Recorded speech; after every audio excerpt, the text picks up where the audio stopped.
I nderuar koleg, rasti që do të paraqes sot është një gjendje shumë e rrallë dhe ka rrezik të lartë obstetrik dhe fetal. Bëhet fjalë për një shtatzëni trigjemine monokoriale triamniotike, ku shohim përpara një shtrat të vetëm placentar dhe në skanimin ekografik. Një fetus i vendosur në djathtë, një në qendër dhe një tjetër anash në të majtë. Pacientja është në javën e 18 dhe tregon se shtatzënia ka ndodhur spontanisht. Shtatzënia trigjemine monokoriale triamniotike karakterizohen nga 3 dinjak gjenetikisht identik, pasi ka një origjinë monozigotike, ku fekondimi vjen nga bashkimi i një veze të vetme me një spermatozoid të vetëm.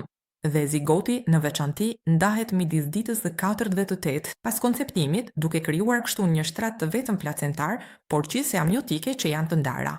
Ka një incidencë për 1 në 100.000. Shtatzëni, pra është një gjendje rrallë. Rastet janë shtuar vitet e fundit nga përdorimi i shtuar i teknikave të prokreimit të asistuar, vetëm 20% janë spontane.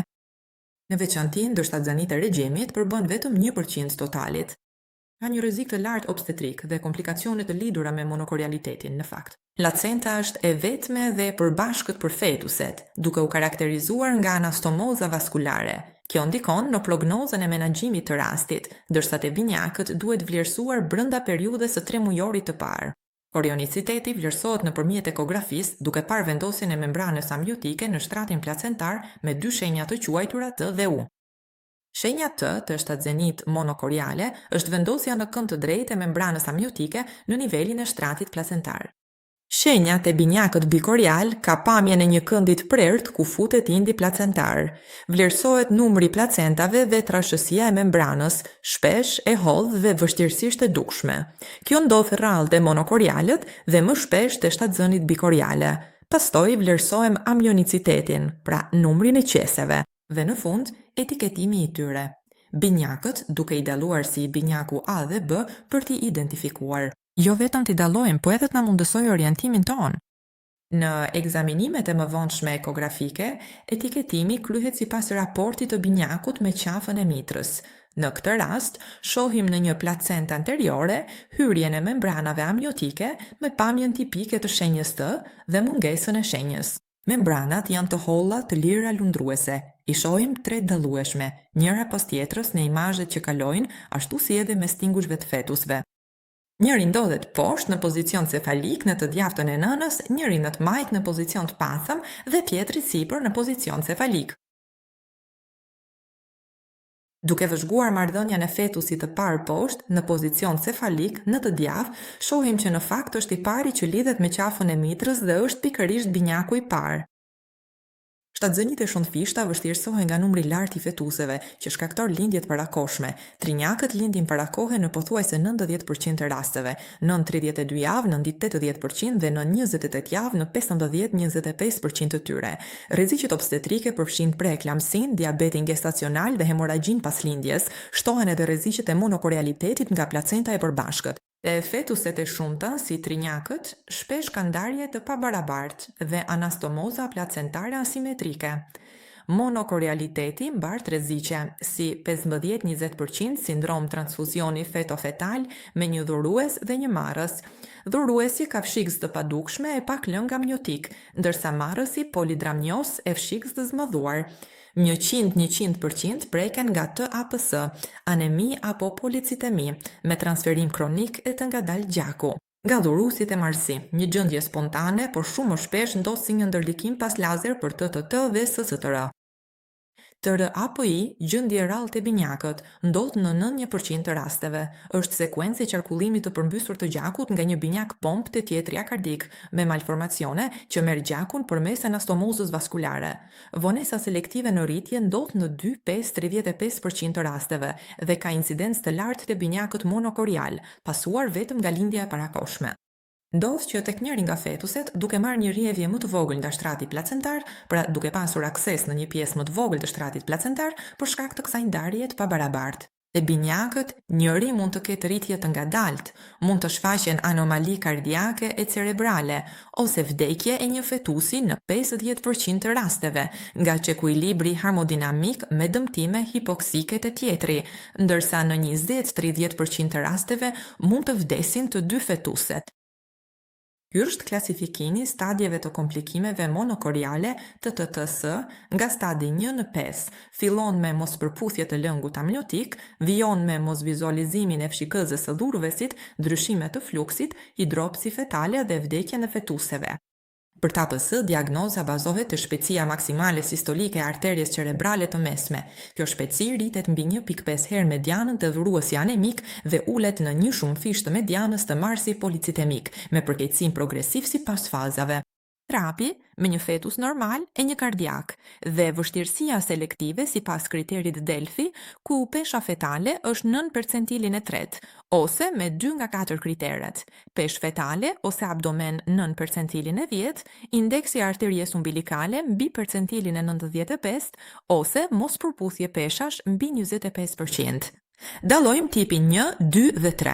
Tipi 1 ka prognozë më të mirë, me fazë diastolike të arterjes umbilikale gjithmonë të pranishme, ndërsa tipi 2 ka prognozë më të keqe, ku kjo fazë mungon. Faza diastolike mungon ose është e kthyer mbrapsht, ndërsa në rastin e rrjedhjes ndërprerëse, tipi 3 ka një prognozë të paparashikueshme. Duke kthyer te rasti në fjalë, shohim anatomisë normale në ekon e pjesës së sipërme të kokës dhe tani vëshkojmë një stomak të mbushur normalisht, shumë të dukshëm në të majt.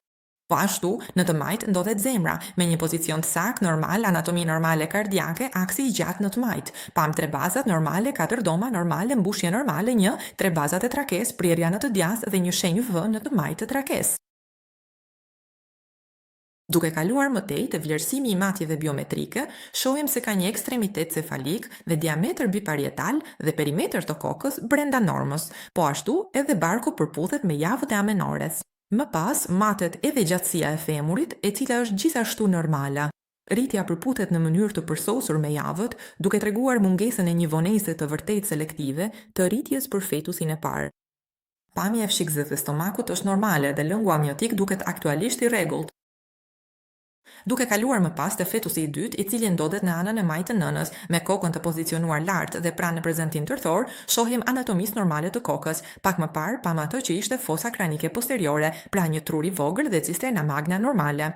Matjet përputhen me javët e amenores, pra biometria kraniale është e rregullt, gjithashtu është normale dhe ka vumi i septumit pellucit. Kalojmë te studimi i anatomisë së zemrës. 4 dhomat janë normale, septumi është e paprekur, prerja në të djartë dhe ajo në të majt janë brenda normales. Me Doppler ngjyrë shohim një harka aorte në të majtë të trakes dhe një pamje normale të trenëve dhe trakes. Stomaku ka mbushje të rregullt, biometria e barkut është e rregullt. Më pas shohim një fshikëzë urinare të mbushur normalisht, masin femorin, i cili gjithashtu përputhet me javët e amenores, ashtu si edhe humeusi. Edhe matjet e kockave janë të rregullta, e gjata. Vendosje normale e kordonit, muri është i paprekur, trenj të kordonit, fshikëza urinare mbushur normalisht. Vlerësimi i fetusit të fundit, që ndodhet më lart se 2 binjakët e tjerë, tregon një situatë normale. Anatomia e trurit dhe biometria e kafkës janë në rregull e përputhen me moshën, po ashtu edhe biometria e barkut. Stomaku shihet i mbushur e duket qartë, ndërsa biometria e femurit, e humerit dhe kockat janë krejtësisht të rregullta, të gjata. Vizualizimi i fshikëzës është i rregullt me mbushje normale, 2 arterie umbilikale dhe vendosje normale të kordonit me një mur të paprekur. Anatomia e zemrës është normale dhe e rregullt, shohim një boshë të gjatë në të majt, 4 dhoma, septume ndërventrikulare të barabarta të paprekura. Boshtin e djathtë me kollor Doppler, tren, trakea, shenja V në anën e majtë të trakes. Dhe mbushja biventrikulare është e rregullt. Prandaj, përjashtohet prania e anomalive kongjinitale strukturore.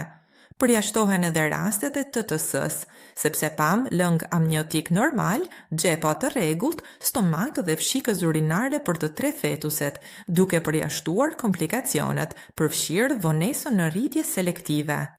Sa i përket monokorialitetit, rritja është e rregullt për të 3 fetuset, dhe do ta vëzhgojmë këta.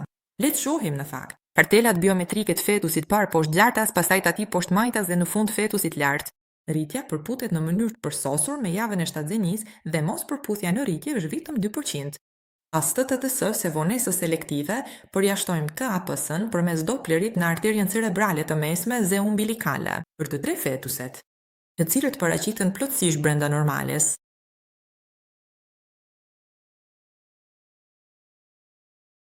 Në shtatzënit monokoriale rritet rreziku për vonesë selektive të rritjes lidhur me incidencën e lartë të anomalive në vendin e lidhjes së kordonit. Ky vendosje është faktor prognostik i rëndësishëm për të stratifikuar rrezikun, veçanërisht për tipin selektiv në shtatzënit e shumëfishta.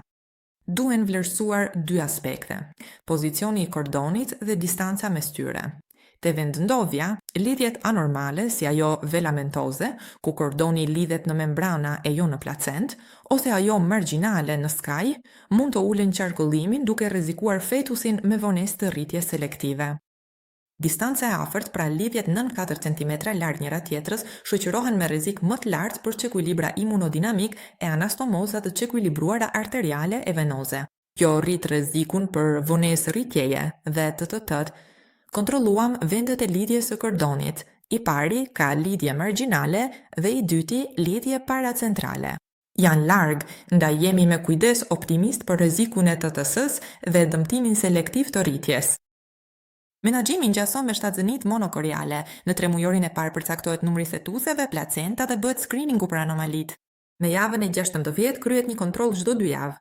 Në 3 mujorin e dytë vlerësohet biometria lënguamniotik, fshikëzat e kordoni.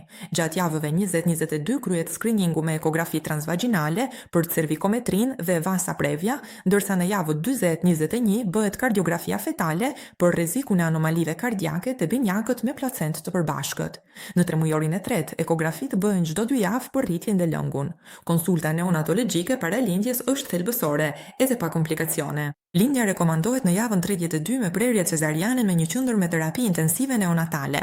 Nëse shfaqen komplikacione si TTS i stadiumi 2 ose lart, rritje selektive me ndryshime fluksi ose peshë shumë të ulët, mund të propozohet koagulim lazer fetoskopik i anastomozova midis javës 16 dhe 26.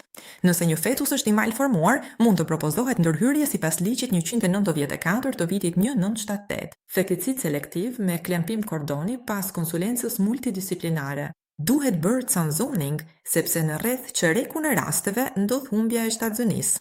Dhe në 50% të rasteve, aborti i njërit prej fetuseve të tjerë. Faleminderit për vëmendjen.